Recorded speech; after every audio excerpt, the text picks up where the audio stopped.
యాదాద్రి భువనగిరి జిల్లా రేపటి నుండి 23వ తేదీ వరకు యాదగిరిగుట్ట లక్ష్మీ నరసింహస్వామి ఆలయంలో మహాకుంభ సంప్రోక్షణ పూజలు.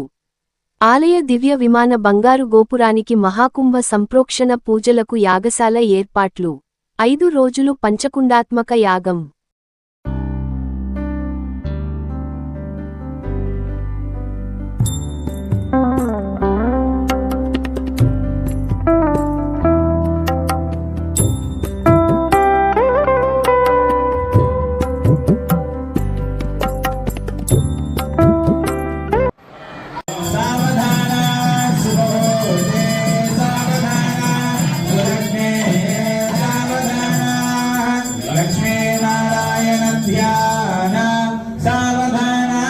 श्रीरंगे गरुडाचले सिंहाचल पुराण पुरुषा कुर्यात् सदा मंगलम्.